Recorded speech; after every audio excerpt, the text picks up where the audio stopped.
Assim como o Projeto Reina já fez explanação de algumas epístolas de um capítulo só, como em 2º de João e 3º de João, o Projeto Reina apresenta agora uma explanação detalhada da famosa Epístola de Judas, e Judá, conforme seu texto originário em aramaico.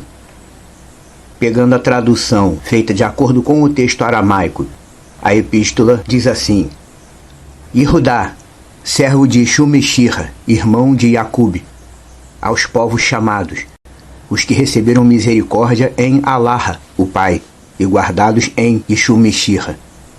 Misericórdia e paz e amor sejam multiplicados a vocês. Amados, quando todo esforço eu fiz para vos escrever sobre nossa vida comum, foi necessário vos escrever como para vos persuadir a competir em prol da fidelidade, uma vez entregue aos santos.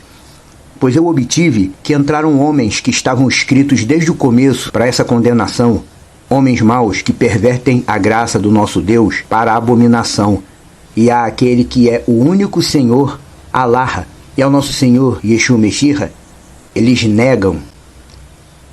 Mas eu quero lembrar a vocês, como todos vocês sabem, que quando uma vez Allah removeu o povo da terra do Egito, da segunda vez ele destruiu os que não foram fiéis. E os anjos, aqueles que não mantiveram seu principado, mas abandonaram sua própria habitação, para o julgamento do grande dia em correntes desconhecidas, debaixo da escuridão, ele os tem guardado.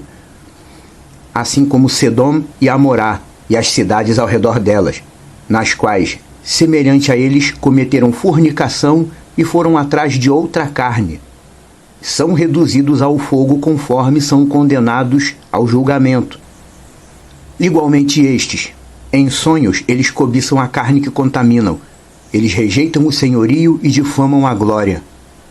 Mas Micael, o anjo principal, quando falava com Aquelcartsa sobre o corpo de Moisés, não falou para trazer julgamento de difamação contra ele, mas disse: Mariá te repreenderá. Esses, nessas coisas, eles difamam o que não conhecem, mas as coisas que aprendem naturalmente, como animais estúpidos, serão destruídos em si mesmos. Ai deles, pois foram pelo caminho de Caim e foram tomados de alegria no engano de Bilã, por salário, e na rebelião de Corá foram destruídos. Estes são aqueles que em suas festas se contaminam, enquanto causam tumulto, enquanto se alimentam sem temor. Nuvens sem chuva que vagam ao vento, árvores cujos frutos morreram, que estão 2 vezes mortas, desarraigadas, fortes ondas do mar que por sua espuma mostram sua vergonha, estrelas que ficam vagando, para os quais a tristeza da escuridão é mantida, para eles, pela eternidade. E também profetizou sobre estes o 7º a partir de Adão, Hanuk, dizendo: Veja, Yahvé vem com milhares de santos, para realizar o julgamento de todos e para reprovar toda a alma, por causa de todas as suas obras que praticaram maldosamente, e de todas as palavras duras que pecadores maus falaram contra ele. Estes são os que murmuram e reclamam de tudo, enquanto caminham de acordo com seus desejos, e a boca deles pronuncia a culpa e eles bajulam as pessoas, por interesse. Mas vocês, amados, lembrem-se das palavras anteriormente faladas pelos enviados de nosso Senhor, Yeshua Meshirra, que vos diziam: no último tempo serão zombadores, que por seu próprio desejo vão atrás da maldade. Estes são os que diferenciam a alma do espírito, o qual não está neles. Mas vocês, amados, sejam encorajados em sua santa fidelidade, no Santo Espírito, enquanto oram. Vamos manter nossas almas no amor de Allah, conforme buscamos a misericórdia de nosso Senhor, Yeshua Meshirra, para nossa vida eterna. A alguns deles, arranquem do fogo, e quando eles se voltarem, mostrem compaixão por eles, com respeito, enquanto odeiam também a túnica contaminada pela carne. A aquele que pode nos guardar sem culpa e sem contaminação, vamos nos colocar em pé, sem defeitos, ao único Deus, nosso Salvador, por Yeshua Meshirra, nosso Senhor. Diante da glória dele, com alegria, a ele louvor e gratidão, e honra e grandeza, sempre e agora e por todas as eras. Amém. Agora, depois do texto corrigido pelo aramaico, vamos fazer uma análise apurada do texto, como ele realmente é. As epístolas de um capítulo só são mais fáceis de ser explanadas, mas essa aqui é bem mais profunda e complicada. Afinal de contas, ela envolve declarações proféticas que não têm paralelo em nenhum outro texto conhecido. Vamos pegar, explanando por parte. Yehudá, servo de Yeshua Meshirra, irmão de Jacob, aos povos chamados, os que receberam misericórdia em Alá, o Pai, e guardados em Yeshua Meshirra, misericórdia e paz e amor sejam multiplicados a vocês. Aqui entram os termos originais aramaicos, os quais aparecem no texto. Jacob, equivalente ao que chamamos de Jacó. Yehudá, o que chamamos de Judá. A palavra Alá, já bastante usada pelo Projeto Reina, é Deus em aramaico. O nome Yehudá, citado algumas vezes no aramaico, apenas como Yehud, colocado como Judas, é o mesmo nome que no chamado Antigo Testamento é colocado como Judá. Que Jacó tinha um filho chamado Judá. Jacob tinha um filho chamado Yehud, Yehudá. Judas e Judá não são nomes diferentes, isso aí foi a tradução cristã que criou. Yehudá é o mesmo nome, que chama de Judas e que chama de Judá. Tanto no Tanakh, o chamado Antigo Testamento, quanto no Pacto Novo, que é chamado de Novo Testamento, os nomes são sempre os mesmos, mas alguns nomes foram modificados pelos tradutores, que é coisa que, aliás, não convém porque nome não se traduz. Nome é nome. O meu nome é o meu nome em qualquer país do mundo. Nome não se traduz, mas criaram traduções de nomes no texto sagrado. E como diz no início da epístola, os que foram chamados pelo Deus vivo são aqueles que receberam dele a misericórdia, chamados em Alá. O termo árabe, Alá, que eles usam para se referir ao Deus da religião deles, certamente veio da palavra aramaica Alá. Árabe e aramaico são idiomas da mesma família. E também já deve saber que, ao contrário do que muitos falsos estudiosos têm ensinado na internet, o nome original do Salvador, tem tanta gente fazendo vídeo, conheça aqui o verdadeiro nome do Salvador. O nome verdadeiro do Salvador não é Yahushua, não é Yahusha, não é Yahushua, não é Yahusha, não é nada disso. O nome original, conforme era pronunciado na língua da época, o aramaico, Yeshua, é o mesmo nome que no Antigo Testamento é colocado como Josué. Yeshua. Algumas pessoas não gostam de pronunciar esse nome por causa do termo de religião africana Exu. Mas a gente já falou sobre isso. Certamente Exu é uma zombaria ou imitação ou algo parecido em relação ao verdadeiro nome do Salvador, o qual se pronuncia Ishu, não Exu. Por isso que virou Jesus. No hebraico pronunciamos Yeshua. A gente aceita mais a pronúncia hebraica do que a aramaica porque tem essa variação, Yeshua. Fica mais longe do termo Exu, mas o original é Yeshua. Seguindo o texto. Amados, quando todo esforço eu fiz para vos escrever sobre nossa vida comum, Yehudá começa dizendo que queria escrever aos fiéis sobre a nossa vida comum. Na Bíblia brasileira diz que ele queria escrever sobre a salvação. Ele não queria escrever sobre a salvação, ele queria escrever sobre a nossa vida comum. Na cabeça de um cristiano, um fiel do primeiro século, que estava dentro do legado correto, isso que a gente chama de salvação, o que a gente espera conquistar para o futuro, para a salvação, para eles era um modo de vida presente, atual. O cristão geralmente vê o caminho de Deus como uma chave de acesso a algo que está no futuro, mas os cristianos não. Eles viam o caminho de Deus como um modo de vida, presente, atual. Eu não tenho que continuar acreditando para um dia eu ser aperfeiçoado. Eu tenho que corrigir a minha alma usando o que está escrito no texto sagrado como base para me aperfeiçoar. O cristão faz essa confusão. Pois eu obtive que entraram homens que estavam escritos desde o começo para essa condenação. Homens maus que pervertem a graça do nosso Deus e o nosso Senhor Yeshua Meshirra eles negam. Os fiéis originais tinham uma preocupação maior em se incentivarem uns aos outros em sua vida cotidiana, porque para eles o reino de Deus é agora, não é no futuro, é agora. Então eu tenho que corrigir minha alma agora e começar a me preparar agora. Viver na palavra de Deus significa isso. Você está treinando, praticando, para se acostumar a obedecer à lei de Deus como ela é. E quem vive com esse tipo de mentalidade tem menos percalços em direção à vida eterna do que a maioria. Em sua carta ele incentiva os fiéis a competirem em prol da fidelidade. Quer dizer, a se empenharem a permanecer fiéis a tudo que foi ensinado. Pois obtive que entraram no nosso meio. Ele obteve informações, juntamente com os irmãos na época, de que muitos falsos fiéis entraram no meio da congregação. Entraram para quê? Para perverter a congregação de dentro para fora, como acontece hoje em dia também. No texto do Apocalipse de João, aqueles que ensinam o errado e mantêm o erro são chamados de cães. Os cães alteraram o significado da graça divina.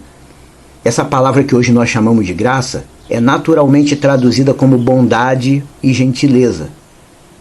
O hebraico hesed, aramaico taibuta, que chamamos de graça, significa na verdade gentileza, bondade. Nós somos salvos pela bondade de Deus. E é bom. E você não deve nunca perder de vista esse conceito. Mas como que os falsos fiéis alteraram a graça divina? Até hoje em dia podemos ver o pessoal ensinando: venha como está, que Deus te aceita como você é. E no mais, Deus sabe de todas as coisas. Não é essa a mentalidade. Uma pregação que não incentiva o pecador a corrigir sua alma é uma pregação torta. Esse conceito confunde o fiel.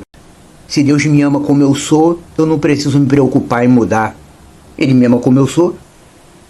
Conceito torto. A bondade do nosso Deus é no sentido do chamado. Ele me ama, por isso ele me chamou. Mas ele me chamou para eu seguir o procedimento que ele traçou, que é me basear no texto sagrado para corrigir minha alma. Seguindo o texto. Mas eu quero lembrar a vocês, como todos vocês sabem, que quando uma vez Allah removeu o povo da terra do Egito, da segunda vez ele destruiu os que não foram fiéis. E Judá usou o relato da libertação de Israel para explicar como funciona a graça divina. Yah foi bom ao tirar o povo hebreu da escravidão do Egito. Mas depois ele destruiu os que não foram fiéis. Se ele amasse o pecador do jeito que o pecador é, como as igrejas ensinam, ele não teria destruído ninguém. Vou deixar o povo seguir como eles sabem, porque eu sei de todas as coisas. Não, isso não é legado de Yeshua. Isso é religiosidade. Essa visão evangélica é fruto de uma sequência de erros de interpretação. Quando você sentir que não está compreendendo a graça divina, lembre-se dessa fala contida nesse texto. Yah tirou Israel do Egito e cuidou deles no deserto. Não faltou nada para eles, não foram queimados pelo sol, não passaram sede, não passaram fome, mas ele destruiu os que não foram fiéis. Os que estavam abusando da bondade de Deus, os que estavam batendo de frente com ele, como se o Deus Criador fosse obrigado a alguma coisa, esses ele simplesmente cortou. Continuando no texto. E os anjos, aqueles que não mantiveram seu principado, mas abandonaram sua própria habitação, para o julgamento do grande dia, em correntes desconhecidas, debaixo da escuridão, ele os tem guardado. Essa parte do texto faz menção ao livro de Enoque, o qual nós vemos que o nome dele era pronunciado Hanuk, Enoque, no qual vemos o pecado dos anjos narrado em detalhes. Um grupo de 200 anjos, liderados por Azaziel, se encantou pelas mulheres humanas e resolveram abandonar o domicílio celestial para gerarem descendências nas mulheres humanas, etc. e tal. Esses anjos cobiçaram aquilo que o nosso Deus criou para nós humanos. Ele não criou os anjos para viverem como nós. Para esses anjos, que tinham a capacidade natural de evitar o erro e erraram por escolha própria, Yah determinou prisão e condenação eterna. Estão presos até hoje, no abismo. Mas Deus não está sendo muito ruim com os anjos, não? Não, eles foram criados com eternidade e poder, e com a capacidade de não pecar. Mas eles escolheram isso. Esses anjos geraram uma descendência não autorizada pelo Deus Criador. Os gigantes, que o sistema do mundo hoje esconde que existiram. e que foram os criadores das pirâmides do Egito, das pirâmides de Machu Picchu e toda aquela construção que ninguém entende como foi construída. E até hoje ninguém entende. Aquilo ali ninguém sabe quem foi construiu. Deve ter sido um extraterrestre. Foram os gigantes. Aqueles que moldaram a história eliminaram a existência dos gigantes. Quem estuda naturalmente tudo que o sistema fornece não consegue ver os gigantes na história.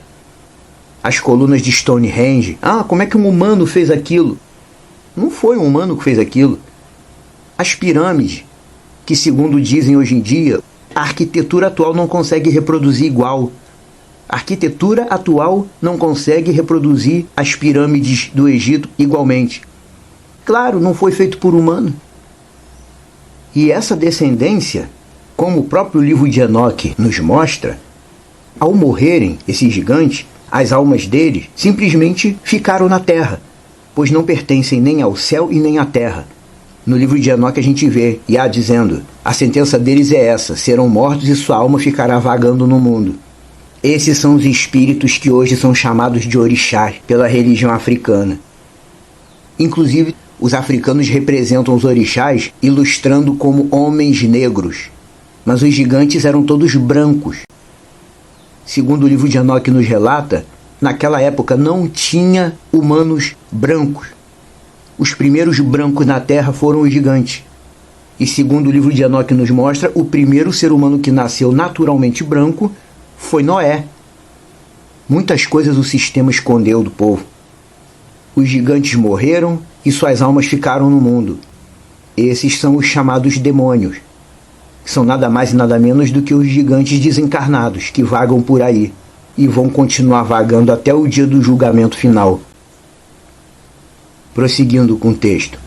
Aí diz: assim como Sedom e Amorá e as cidades ao redor delas, nas quais semelhante a eles cometeram fornicação e foram atrás de outra carne, são reduzidos ao fogo conforme são condenados ao julgamento. Yehudá citou Sedom e Amorá, que o sistema chama de Sodoma e Gomorra. Nunca existiu uma cidade chamada Gomorra. Os nomes das cidades, como a gente vê nos manuscritos antigos, hebraico e aramaico, era Sedom e Amorá. Ao adulterarem nomes e títulos e termos, eles se permitem relativizar tudo. Tudo passou a ser relativo dentro do texto sagrado. Porque nem os nomes são hoje em dia pra gente o que realmente eram. Porque Noé, o nome original não era Noé. O nome original se falava Nur, e não Noé. Em outros textos antigos vemos o pecado de Sodoma descrito. Naquela época, a região de Sedom e Amorá era a mais moderna e próspera. Mas era uma prosperidade igual a de hoje em dia. Cada um tinha apenas para si mesmo, e ninguém se importava em ajudar o necessitado. Eles tinham um sistema de leis injustas, e não gostavam que estrangeiros fossem para lá. E além disso, eles ainda praticavam fornicação e violência sexual. Resumindo, o padrão social de vida que a gente tem hoje em dia é o mesmo que já tinha em Sodoma, ou melhor dizendo, em Sedom e Amorá. Depois, verso 8. Igualmente estes, em sonhos, eles cobiçam a carne, que contaminam. Eles rejeitam o senhorio e difamam a glória. Aqui Yehudá está descrevendo os ímpios, como ele os via na época. Eles eram felizes sem Deus. Não sentiam nenhuma necessidade de se conectar ao Deus que criou todas as coisas, porque eles mesmos criavam aquilo que eles precisavam. Para eles não havia glória nenhuma na divindade. A glória deles estava neles mesmos e em sua própria sensação de grandeza. E rejeitavam qualquer pregação ou alusão ao senhorio de qualquer Deus que fosse. E não é muito diferente do que a gente vê hoje em dia também, né? Seguindo. Mas Micael, o anjo principal, enquanto falava com Aquel-Cartsa sobre o corpo de Moisés, não falou para trazer julgamento de difamação contra ele, mas disse: Mariá te repreenderá. Esse trecho costuma ser atribuído a um certo apócrifo chamado Assunção de Moisés, Aliyat Moshe, o qual supostamente relataria a subida de Moisés aos céus. Esse texto foi criado por volta do século VI. Micael falava com Aquel-Cartsa, aquele que chamam de arcanjo Miguel, o nome original Micael. Aquel-Cartsa é como os falantes de aramaico se referiam ao chamado diabo. Nós usamos a palavra diabo, que vem do grego diabolos. Eles chamavam Satã de Akelkartsa. A expressão Akelkartsa literalmente significa aquele que faz a ofensa, aquele que faz a difamação. É como os falantes de aramaico chamavam o diabo. No capítulo 4 de Lucas, que foi escrito em aramaico, também aparece essa expressão. Yeshua foi levado ao deserto e Akelkartsa estava lá para tentar a ele. Mas de onde que Yehudá tirou essa menção à disputa do corpo de Moisés? Não tem como saber. Naquele tempo eles consideravam outros textos como espirituais, e muitos daqueles outros textos nós nem conhecemos atualmente, não deixaram chegar até nós. É como aquela menção de Jacó chamado Tiago, que diz: é com ciúme que por nós anseia o Espírito. Nunca foi achado outro texto que diga isso. Então muitos textos foram tirados de nós. Mas como Yah preserva aquilo que ele colocou para a nossa edificação, muitos outros chegaram até nós e nos ajudam a confirmar tudo que tem sido ensinado até hoje. E seguindo, diz: esses, nessas coisas, eles difamam o que não conhecem, mas as coisas que aprendem naturalmente como animais estúpidos serão destruídos em si mesmos. Eles foram pelo caminho de Caim e foram tomados de alegria no engano de Bilã, por salário, e na rebelião de Corá foram destruídos. Estes são aqueles que em suas festas se contaminam, enquanto causam tumulto, enquanto se alimentam sem temor. Nuvens sem chuva que vagam ao vento, árvores cujos frutos morreram. Olha os tipos de expressões que Yehudá usa para descrever os ímpios daquela época. Aqui a definição é genérica para todos os tipos de pecadores. O pecador fala mal daquilo que não conhece. Ele inventa mentira e fala sem prova, e não se importa com o que vai acontecer com o próximo. O pecador age como se fosse um animal irracional. Atualmente as pessoas vivem por instinto e agem como animais sem raciocínio. Atualmente a maioria das pessoas é assim. Eles não querem nem saber se estão certo ou errado, eles querem fazer tudo o que querem, e pronto. Querem se sentir livre para fazer o que quiser. Eles seguem o padrão de Caim, e como diz o texto, eles foram tomados de alegria no engano de Bilã. Bilã, que é chamado de Balaão na Bíblia em português. Bilã tinha um certo contato com Deus vivo. A gente vê no texto de Números que Iá, Deus Eterno, falava com Bilã. Deus falava com ele. Ele era profeta, Deus falava com ele? Falava. Ele perguntava e Iá respondia a ele. Isso não é pouca coisa. Hoje em dia não se vê pessoas que Deus fala com a pessoa. E aí, o engano de Bilã está onde? Hoje em dia, por exemplo, o engano de Bilã está caracterizado em quê? Está caracterizado no chamado movimento pentecostal. É no movimento pentecostal que vemos o maior número de pessoas que alegam falar com Deus. Às vezes a pessoa vive a vida de um modo esquisito, diz: Deus falou comigo isso e isso, aí a coisa acontece. Aí os outros já ficam com dúvida, começam a acreditar e seguir a pessoa. Deus falou comigo. Mas a vida daquela pessoa nunca é o que se espera de um servo de Deus. Nunca é o que se espera de um profeta. E esses também são tomados por essa tal alegria, semelhante ao engano de Bilã. Para o crente pentecostal, a única coisa que realmente importa é que o cara fala com Deus e acabou, ele não pensa em mais nada. Ele só pensa no dom de língua e nessa coisa de falar com Deus. Às vezes a vida do sujeito está toda fora do padrão, mas ele fala com Deus e para ele é só isso que importa. E pior que às vezes fala mesmo, só que isso não é garantia de nada, como também não foi garantia de nada para Bilã, o qual depois sofreu as consequências de sua falta de fidelidade. Porque fidelidade para quem anda com Deus é fazer só o que Deus manda e seguir só de acordo com o que ele ensina. E depois Yehudá diz: sobre estes, Hanuk, Enoque, profetizou dizendo: veja, Yah vem com milhares de santos para realizar o julgamento, etc e tal. Ele citou diretamente o capítulo 2 do livro de Enoque, o qual é um escrito espiritual e inspirado que a maioria dos cristãos não aceita. Ele não só citou Enoque como profeta, como citou textualmente o capítulo 2 de Enoque. Quando Enoque diz que viu Yah vindo com milhares de santos, ele está falando de quê? Ele está falando de Mateus 25, 31. Quando o Filho de Humano vier e os seus santos anjos com ele, então ele vai separar uns para a esquerda, uns para a direita. É isso que Enoque está descrevendo. Mesma coisa em Apocalipse 19. Os fiéis originais costumavam chamar Deus de Mariá. Mariá significa o Senhor, Iá. Os fiéis originais usavam a expressão Yeshua é Mariá, porque eles tinham consciência que Yeshua HaMashiach não era um homem comum apenas. Ele era uma manifestação encarnada da própria glória de Deus, glória parcial, claro, porque a glória total de Deus não cabe num corpo humano. O homem Yeshua era a manifestação parcial do Deus vivo em forma de homem nascido. E quando eles diziam Yeshua é Mariá, eles sabiam disso. Como o próprio Paulo falou aos Colossenses, em Yeshua habita corporalmente a plenitude da divindade. Os antigos sabiam literalmente que Yeshua era uma manifestação encarnada da glória divina. E estes são os que murmuram e reclamam de tudo enquanto caminham de acordo com seus desejos. E a boca deles pronuncia a culpa e eles bajulam as pessoas por interesse. Em mais uma descrição técnica sobre os ímpios, Yehudá acaba descrevendo o ser humano atual. Eles ostentam sua autodefinição de salvo, mas vivem de acordo com sua própria vontade pessoal, sem sentirem nenhuma culpa. Não seguem o texto sagrado e não sentem nenhum tipo de culpa por isso. Não se empenham em lutar contra o pecado, não se esforçam para corrigirem suas almas.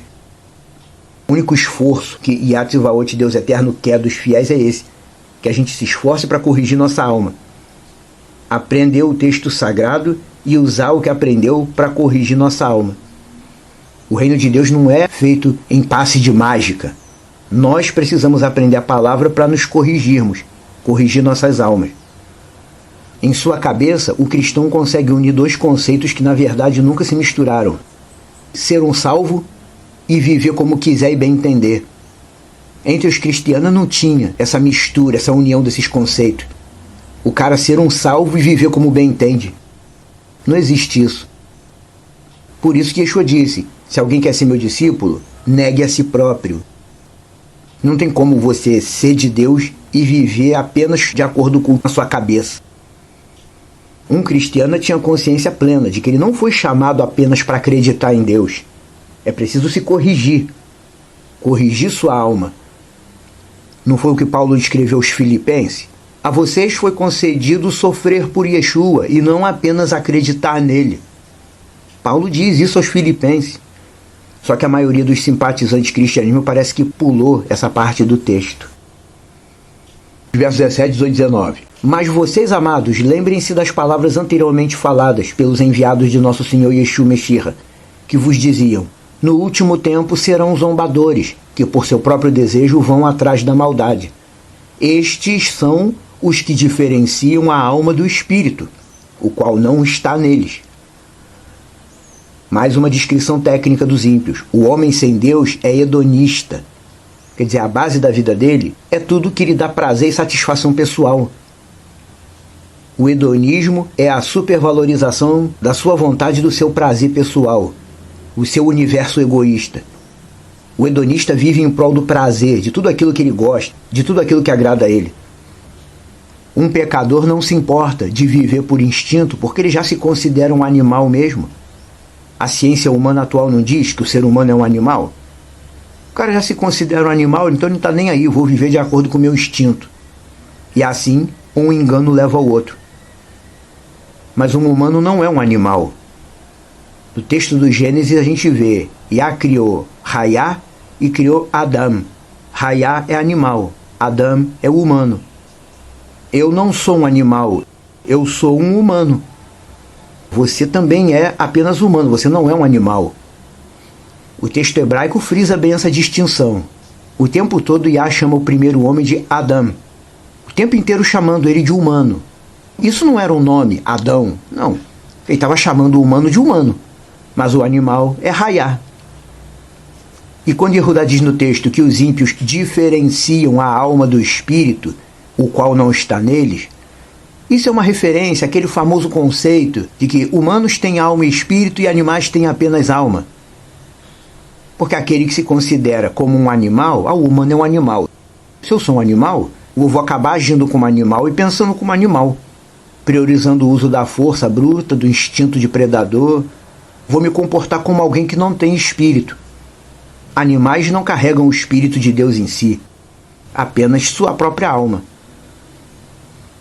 Verso 20. Mas vocês, amados, sejam encorajados em sua santa fidelidade, no Santo Espírito, enquanto oram. O que é que tem disponível para te fortalecer espiritualmente? O que é que ele nos deixou como incentivo para continuar?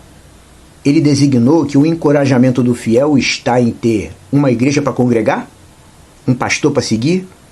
Não. O que ele deixou para você, para te dar base espiritual e coragem para permanecer, é o que diz aqui no texto: oração e fidelidade. Seja encorajado em sua santa fidelidade enquanto ora. Para ser fiel ao que está escrito, não precisa ser membro de igreja, não precisa ter pastor humano, só precisa ter fidelidade ao que está escrito. Você tem uma Bíblia? Leia, aprenda, absorva, aplique o que está escrito, se empenhe em fazer isso. Depois o texto segue dizendo: vamos manter nossas almas no amor de Allah, conforme buscamos a misericórdia de nosso Senhor, Yeshua Meshirra, para a nossa vida eterna. Mantenha sua alma no amor de Deus. Isso se faz como? Pegando a expressão que Yeshua usou no texto de João. Isso se faz comendo a carne e bebendo o sangue dele. Quer dizer, consumindo as coisas do alto, se alimentando dos ensinamentos dele. É trazendo para dentro da tua vida tudo aquilo que Yeshua dizia e tudo aquilo que ele vivia. É você observar como ele vivia aqui na terra e tirar exemplos disso. Não apenas o que ele falava, mas o modo como ele vivia na terra. E lendo também na Bíblia o que as pessoas falavam a respeito dele, para formar a verdadeira ideia de quem é o nosso Senhor. É se alimentando desse tipo de coisa, incluindo a mentalidade bíblica no teu dia a dia, na tua vida pessoal, e é se transformando por meio da renovação da mente, como Paulo disse aos Romanos, que você mantém a sua alma no amor de Deus. Transformai-vos pela renovação de vossa mente.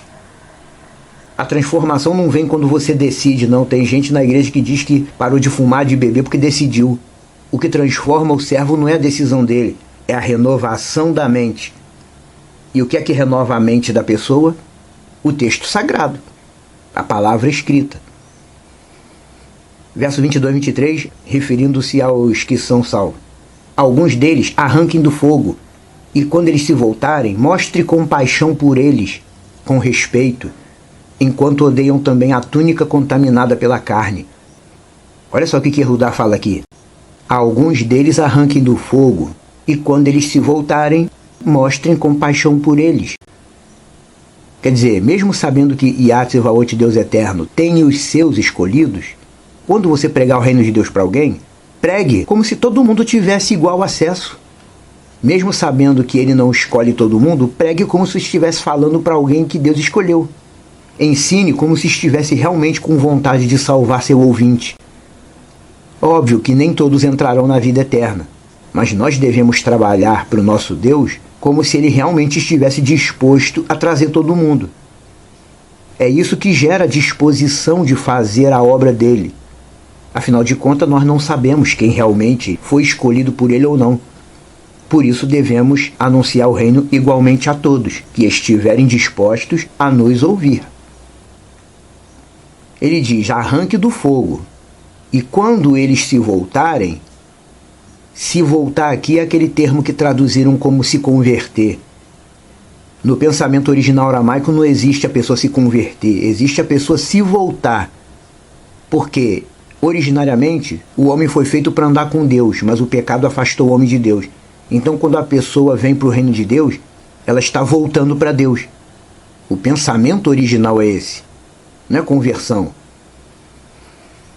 Yehudá diz: quando estes se voltarem, mostrem compaixão por eles, enquanto odeiam a túnica contaminada pela carne, ou seja, sejam compassivos com aqueles que vêm para o reino. E ao mesmo tempo, continuemos detestando todo o pecado, porque Yah não ama pecado. E finalizando, ele diz: aquele que pode nos guardar sem culpa e sem contaminação. Vamos nos colocar de pé, sem defeitos. Palavra de exortação firme. Vamos nos colocar em pé diante daquele que pode nos guardar, sem contaminação e sem culpa. O verdadeiro fiel, ele não sente a culpa do pecado. Não tem aquele texto bíblico? Nenhuma condenação há para os que estão. O texto original não é nenhuma condenação, é nenhuma culpa. Para quem está em Yeshua, não há nenhuma culpa. O Espírito de Deus já removeu a culpa. Ninguém consegue caminhar carregando a culpa. Então o Espírito de Deus remove a culpa que a pessoa sente do pecado. É assim que Yeshua faz a obra dele. Quando alguém vier te perguntar, tenha isso em mente. O que diferencia um cristão de um messiânico? É a preocupação em corrigir sua alma, com base no que é ensinado no texto sagrado. Eu, como fiel do Deus vivo, eu vivo para isso. Para me corrigir diante dele. Eu existo para isso. E você que é um fiel dele também existe para isso. Ou deveria existir para isso. E o último versículo é o fechamento. Ao único Deus, nosso Salvador, por Yeshua Meshia, nosso Senhor, diante da glória dele, com alegria, a ele louvor e gratidão, e honra e grandeza sempre, agora e por todas as eras. A carta termina com uma ação de graças, uma ação de agradecimento. Temos que criar o costume de proferir ações de graças ao nosso Deus. Os judeus fazem isso várias vezes por dia. Isso é bíblico. E nós que fazemos parte do corpo de Yeshua, precisamos também aprender a fazer isso, nos acostumar a fazer isso, que é o que os fiéis originais faziam. Quando você começar a praticar esses atos messiânicos, você vai passar a se sentir espiritualmente mais forte. E aí você vai ver como faz a diferença você conhecer a palavra de Deus da forma correta.